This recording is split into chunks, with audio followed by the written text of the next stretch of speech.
Tsy hoe mamela nefa taloha fa tiako mafisina aminao indray. Retsabako rehetra hatramin'izao ka hatramin'izay. Ndratra onsy marary fa nasitrana anazy no ela ka hito mba hanasitrana ndratraka. Petra indray ino indray ty vandrony.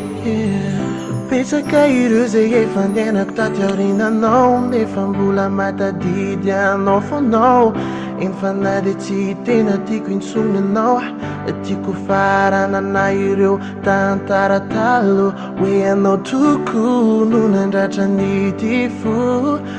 Tsy sanatry ao mitarainy fa mba tiako anao isaina an'ireo zay niainantsika hatramizay, mba anakatonako ny ratrako ambizay. Fa ianao tsy ho adinoko na efa lasa nandao aimo. Eo foanao raha mila hainao ka tsarovy foanao naiza misy anao ao ampoko. Ratsy anao ao ansaiko. Ratsy anao fa mampifaly ahy. Faly anao de faliko.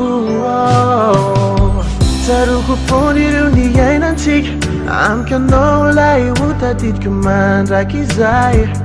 Naiza misy ahy fa izao isika tsy maintsy samy miatrika ny fiainany. Ny ampiziko tsy ho avinao ary no avinao tsy ho isy ahy. Ny taloha efa nivalo no tantara fahazamanay, zao hoe foana hoanao. Ny tiako atao dinanao velomanao, fa hitsana no namanao amizay rehetra tanao ao ampoko. Ratsy anao ao ansaiko.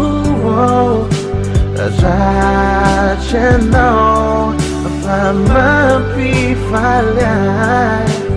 Faly anao de faliko. Hainao fa betsaka ny fotoana mamintsika, fa izao senao tsy maintsy ifandao. Tsy aveniko anao aloha fa mbola tiky anao hatramin'izao. Raha vorona fitiavana de izika tsy hananelatra mihitsy, ka aleo ao iverina amy fiainako fa veloma amizay ianao. Oh yeah. Ratsy anao ao ansaiko.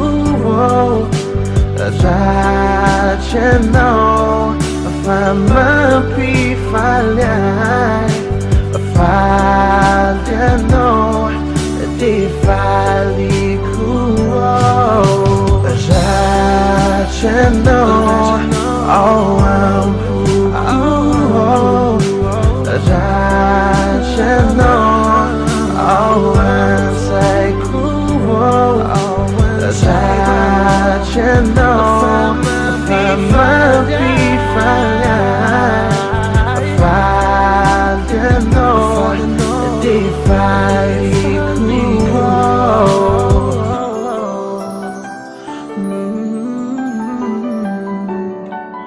Ratsy anao ao ampoko.